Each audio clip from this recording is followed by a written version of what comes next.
Let's talk about J.H. Haverly. Haverly wasn't a minstrel performer, he was a promoter and a manager. He knew talent and could put together shows that were clean of vulgarity. He observed how other forms of entertainment had large groups of performers that filled the stage. Haverly consolidated 4 companies into one large troupe, Haverly's United Mastodon Minstrels. He invested large sums of money, and his performances were lavish. Haverly sparked large minstrel troupes to dominate the circuit, and the smaller ones began to disappear. He purchased the San Francisco Minstrels and absorbed them into his company.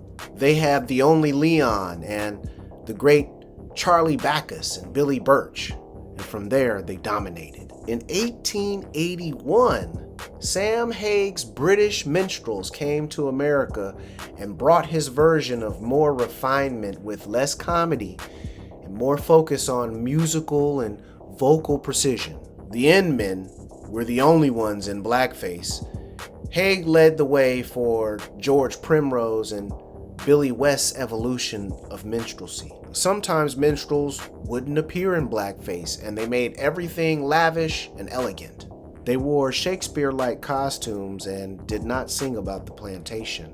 The minstrel comedian Lou Dockstetter said, "They refined all the fun out of it."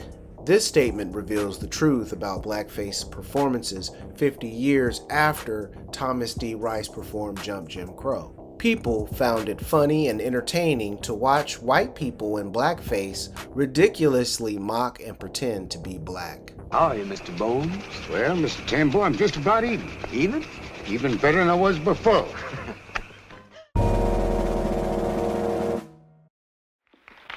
Before we continue the show, Mr. Bones, there's another question I'd like to ask. Can you name the 4 seasons for me? Can I name the 4 seasons? If you can. The 4 seasons, let me see. The 4 seasons is pepper, salt, vinegar, and mustard. Blacks were performing in minstrel shows as early as 1855. However, they weren't able to establish themselves as minstrels until after the Civil War. Black minstrels inherited the caricatures and images created years ago, and they added credibility to them, unfortunately. People believed that black folks behaved like the stereotypes. On the other hand, African Americans now had a rare opportunity to make a living as entertainers. A chance to make money and get out of poverty is a dream that we can all empathize with in modern times. What'd you stop for? I'm hungry, Harry. But we ain't gonna get us no eating money if we don't put on a little show for the folks. Harry, I don't think I want to be no minstrel star no more. It's a sweet life if we can grab it, Rennie. Pop Brown always said that.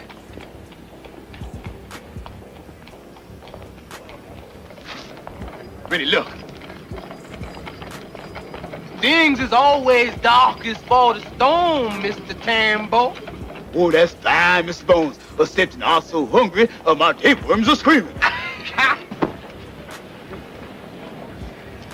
Black minstrels legitimized themselves with 2 different strategies. First, they quoted favorable reviews of them done by newspapers and advertisers. Second, they stressed that they were real, genuine, bona fide Negroes. The newspapers less eloquently called them real niggas. Black minstrels became the recognized experts in pure plantation melodies and songs of the sunny South. To further contrast themselves from whites, some black minstrels did not appear in blackface except for the Inmen Bones and Tambo. Many white commentators were stunned to see African Americans in different shades and hues, from light cream to very dark. They emphasized how they were not uniform in blackface and how they were the real thing. White audiences thought that black minstrels were not performing and that they were impulsive and musical for real. One writer said, "Goes to disprove the saying that the Negro cannot act the nigger." Another wrote, "They portrayed plantation life better than any poor white trash with corked face could ever do. The rise of black minstrel shows hurt the legitimacy of the white delineators, who became seen as imitations. As a result, many white minstrel companies started decreasing their use of plantation material." African American minstrel troupes were popping up in major cities like Philadelphia, New York, St. Louis, Cincinnati, and Detroit. None of them stayed active until Brooker and Clayton's Georgia Minstrels appeared in 1865.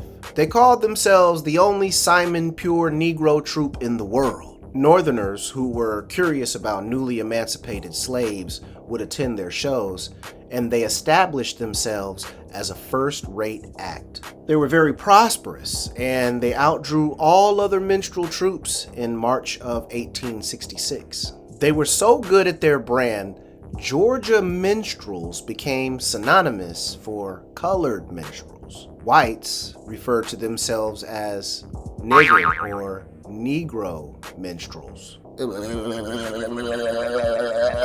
One of the Brooker and Clayton Georgia minstrels, Charles Hicks, broke off and started his own troupe. Charles Hicks called his companies Slave Troupe, the Georgia Slave Brothers, and the Georgia Slave Troupe Minstrels.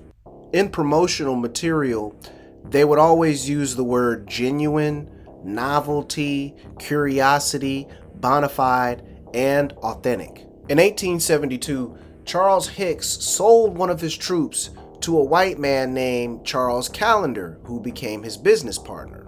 They had the comedians Bob Hite, Pete Devonaire, and Billy Cursands.